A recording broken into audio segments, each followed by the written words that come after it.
Assalamu alaikum everyone, welcome back to Pepe video update today. And you have a hammer, and on the other side I have opened up the entry for February. If you want to be a part of it, message me or comment on this video how, or say you can write the word signal, and I'm going to give you an invite for Discord and you can actually join Discord.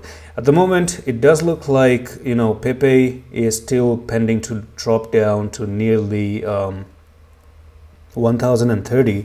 So nothing has really changed at the moment. I do believe all you're doing is going up and down, and nothing else you have done progressively to say that you're going to be moving to the upside. So I think the best thing to look at right now is the daily time frame, and if you look at the daily time frame right there, you have a hammer, but it's in the middle of nowhere. I kind of believe that you're still looking to drop down to 1031, and then from there you may have a reaction, right?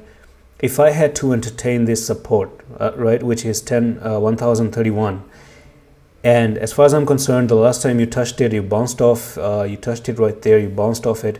You touch it here, you bounce off, and then you touch it again, and then you bounce off. So history says that if everything goes okay, if everything is safe, we may have another bounce from here. You may actually try to trade, you know, having your stop losses down near 963 as well. That actually makes sense, but I think I'm not going to trade it. I kind of think that, you know, the fact that they have trained you that this is a very, very strong support, I think they're just going to break it, because it's way too obvious that you know and I know that this is the place that Pepe has always bounced off, isn't it? And when you start to think like a whale, and then you start to think like the market makers, they also know that you are going to be expecting this, and I think that's a rookie mistake, or a very obvious mistake that can happen. I'm not saying it may never bounce off.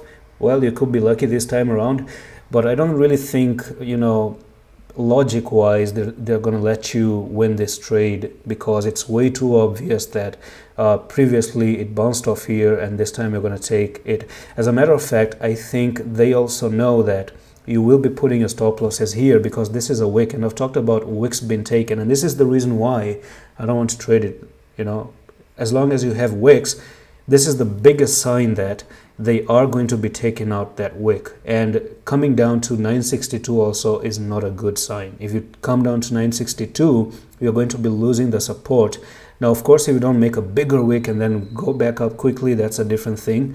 But I think coming down like this is going to be totally negative. You're just going to be losing support line, go back for the retest, and then you have a technical target to drop all the way down, and you're going to be looking at 614 as your next technical target, and that's almost a 50% drop from here, which I may expect. I may really expect that to happen. Halving is in April, okay? Halving is in April, so you have February and March that can actually be bloody, and then April comes in, halving happens, and then from May you start to recover for good, and then you just push to the moon. I think, you know what, it's really, really good if it does come down here for people who are looking to enter cheap, which is not a bad thing anyways. And that's it for the video. I'm going to see you with the next one. I love you.